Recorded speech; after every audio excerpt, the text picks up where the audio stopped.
Le mystère demeure entier après la disparition depuis mercredi soir d'une estivante de 23 ans, Sophie Arnoux, dans la région de Caboyven, auprès d'Ajaccio.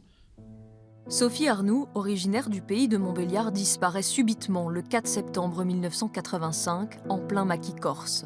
Les recherches resteront vaines, les pistes sans issue. Pour ses parents, Josette et Jacques, un long combat commence. Au départ, d'abord, on ne sait pas. Donc, on pense qu'on va la retrouver. Ça, c'est sûr, si vous voulez, on a toujours l'espoir de la retrouver. Le plus dur a été après. Les jours passent, et puis on ne retrouve pas Sophie, et puis voilà, ça c'était après. Sophie n'est pas la seule à manquer à sa famille. Chaque année en France, 50 000 personnes disparaissent. Seules 10 000 d'entre elles sont inscrites sur le fichier des personnes recherchées. Pour les mineurs ou les majeurs placés sous protection, la justice ouvre systématiquement une enquête et diligente des recherches. Mais pour les majeurs, la disparition doit être jugée inquiétante, risque de suicide, d'accident.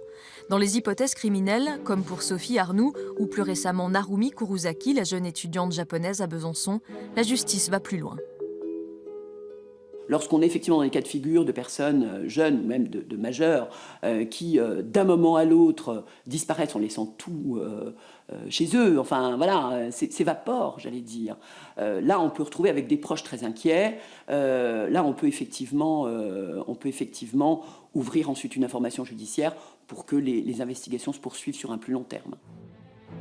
Quand l'enquête s'essouffle, les parents ne désarment pas. Pendant plusieurs années, Josette et Jacques sont retournés en Corse. Ils ont tout tenté, sollicité des médiums, des voyants, et comme beaucoup, ils ont engagé un détective privé.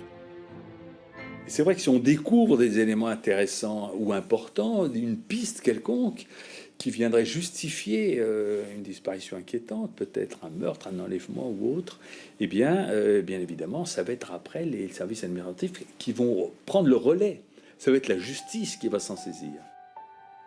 Toutes ces démarches ont un coût pour ces familles en souffrance. Pour les soutenir, les Arnoux lancent en 1989 l'association Disparition Espoir. Pendant 16 ans, ils vont se battre pour leurs enfants et ceux des autres. Une lutte parfois sans fin.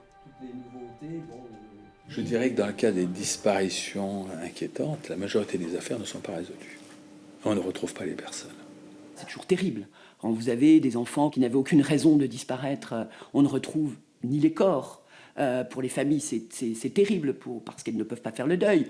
Et puis parce que nous, on est là effectivement pour les aider à cela, en tout cas, pour savoir ce qui s'est passé, pour leur expliquer ce qui a pu se passer.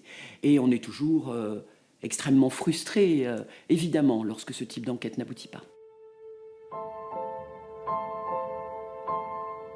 Ça pèse quand même sur vos épaules, hein, parce que c'est vrai que tous les jours, Sophie, on se réveille la nuit, hein, qu'est-ce qu'elle fait? Est-ce qu'elle est décédée? C'est ça, c'est le fait de ne pas savoir. On me dirait, elle est décédée, c'est terrible à dire, je me dirais, enfin, voilà. 32 ans après, la douleur est un peu plus discrète. L'espoir demeure, mais Josette et Jacques ont laissé la vie reprendre le dessus. Je ne peux même pas vous dire comment tient le coup, c'est comme ça. Je pense que entre nous, il y a beaucoup de compréhension et de l'amour. Et puis l'amour de nos enfants.